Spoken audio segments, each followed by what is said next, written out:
what's up everyone? My name is Matthew Dale, and today we're going to continue this conversation of integrating your Axe effects or other piece of Fractal gear with a DAW. Now, in previous videos, we focused on setting up the DAW to control various parameters of your Axe effects, like preset switching, scene selection, individual effects on and off, real-time control of a parameter or a knob, and yada, yada, yada. But today we're going to flip the script and control the DAW from the Axe effects, while still maintaining the DAW's ability to control various parameters in the Axe effects. So this is going to be a fully integrated way of using a DAW along with your Fractal tech. If you are the type of player that plays live shows along with tracks, and you want the ability to control those tracks at your feet, this is the video for you. But real quick, before we get started, I want to give you a free gift. It is my Fractal Blocks library.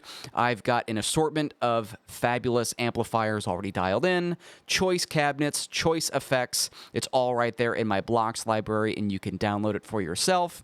Just hit the link in the description box below. So let's get this set up on the Axe effects side of things. First, we're going to be using the Control Switch MIDI function that this generation of Fractal gear has. So I'm going to go up to FC Edit, and on this layout, and this layout is over on my FC6, I've got Control Switch 4, Control Switch 5, and Control Switch 6 mapped to the bottom three switches on my unit. And the Control Switch MIDI function is really flexible. I'm basically going to be setting this up just to control a few parameters in my DAW, but you can really kind of take this to the nth degree.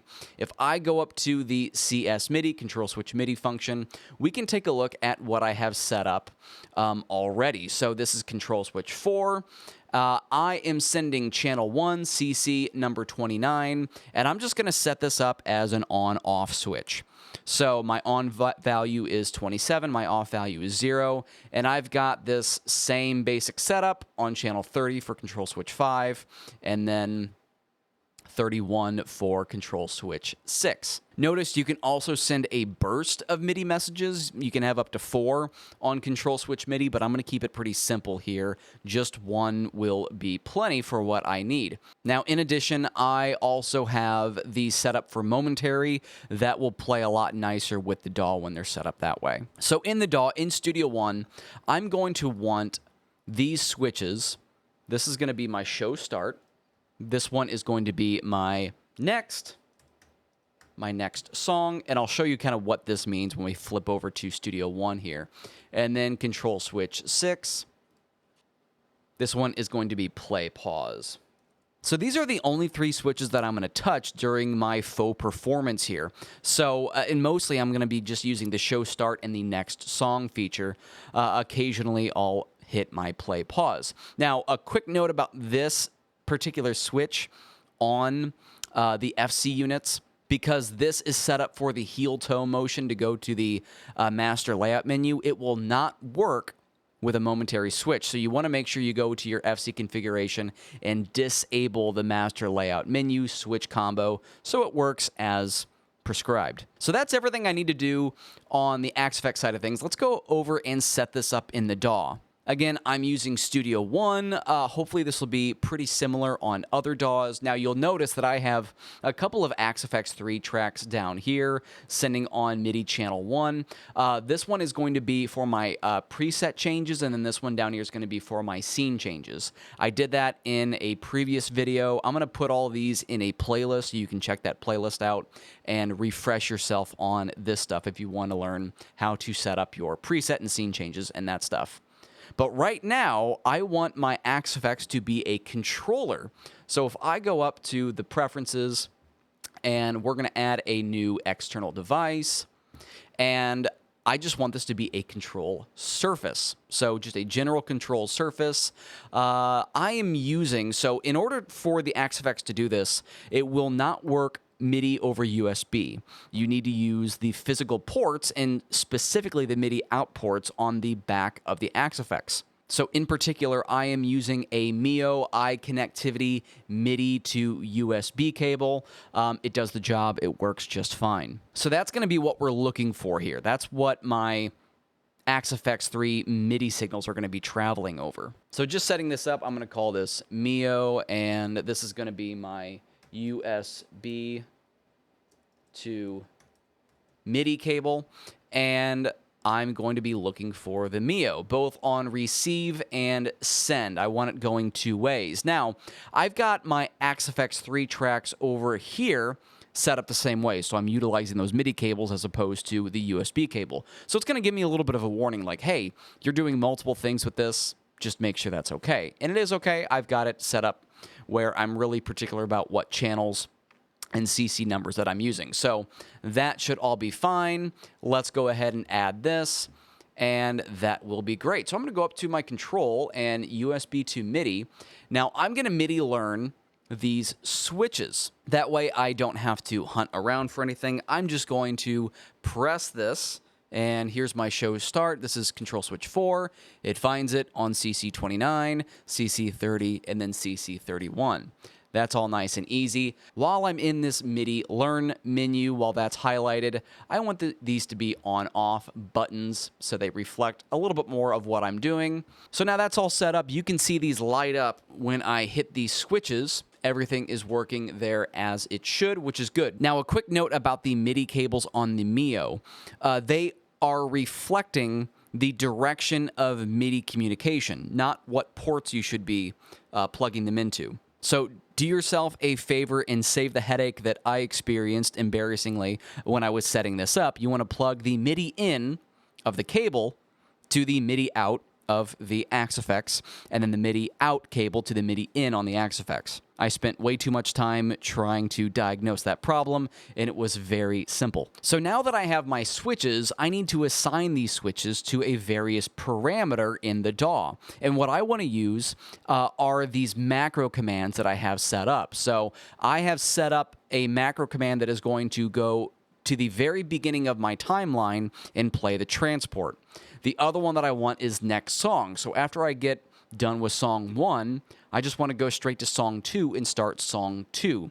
I'll show you what these mean in a second. I know it's kind of a lot. And then the third control, the CS6, is going to be just a play pause. So we are going to assign this command. I want show start, my show start command, which is my custom one here. The next one, I'm going to assign this as next song. Again, my other custom one. And then this next one, toggle, play, toggle start. That's what I want it to be. Now, I'm going to leave this up so you can see kind of what's going on. I'm going to go back to the show start. You'll see my transport bar go back there. It starts. I've got a little bit of a click, and my track comes on. I've got play pause set up where I can pause that, play it, and then next song, it just jumps to the next one. So for utilizing this live, this is really all I need. You don't need a separate MIDI controller. You can do it all from the Axe if you have the proper setup. And I guess the nice thing about using the Axe in a rack unit is you can, set up your laptop on top of your Axe rack on the side of a stage and then route your MIDI cables there. It's all pretty nice and compact in that regard. I guess if you're using something like an FM3 or an FM9 for this, which you can do, you'll need really, really, really long MIDI cables to go to your laptop somewhere or keep your laptop on stage, which I think kind of looks weird, but I digress. That's besides the point. So now let's go ahead and put this to the test. Again, I've got the Axe 3 preset changes set up on this channel, and I've got my scene changes. Notice I'm doing a scene change right along with the preset change. So I'm going to a dedicated scene that I want to go to simultaneously. Another couple things that are just particular about how I have this set up in Studio One, I'm stopping the transport at these markers so that I have time, for, say, audience claps, hopefully there's some, and other things, other breaks before I play the next song. And you can do that just by right-clicking and then stop at marker. That's a good way to utilize this live. I'm going to pull up Axe Edit so we can see what's going on. The two presets that I'm using, I'm going to be using the Takana Rig. These are both out of my premium preset pack. I'll put this in the description box below as well. Here's the Takana Rig. I am going to be using the overdrive first, and then I'm going to be using the fuzz scene for some fuzzy goodness. And then I'm going to switch over and utilize my praise and worship preset with some ambient, swell, tones, and then some driven AC and dotted eighth delay stuff going on. Another thing that you will notice is my tempo changing along with the tempo marks here. So I've got my song 1 at 98, and then I go down to 80. You'll see that reflected in Axe Edit as well, because I have the send MIDI clock set up on the Axe effects as an external instrument. Again, I talked about that in another video, so I'm getting redundant here. So I'm going to flip over just to another one so we can see how everything is working together. And I'm going to hit show start, and we're going to play a little bit.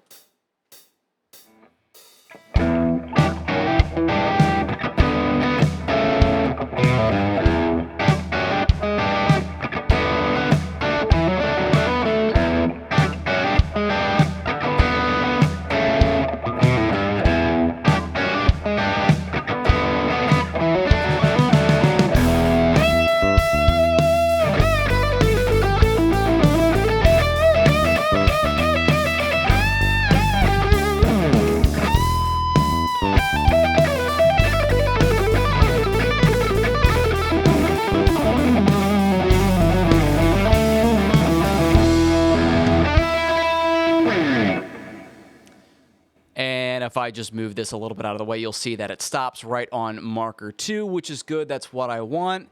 And I want to play the next song after thunderous applause from the audience, and it dies down. Next song.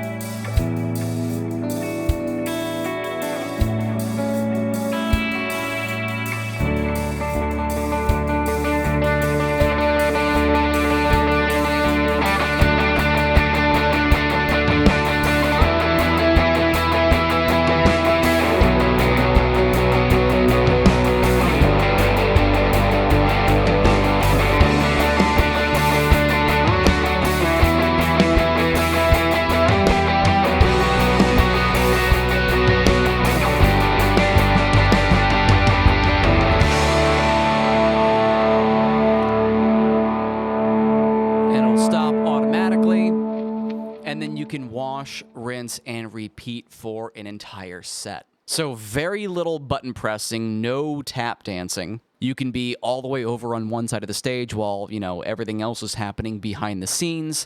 All I'm doing is controlling the DAW from the Axe effects, which is then in turn controlling my Axe effects during the song. So I hope you found this interesting and educational. If you have any questions about setups like this, let me know in the comments below, and I will see if I can answer those to the best of my ability. My name is Matthew Dale. Play better, sound great, and understand more, and I will see you next time.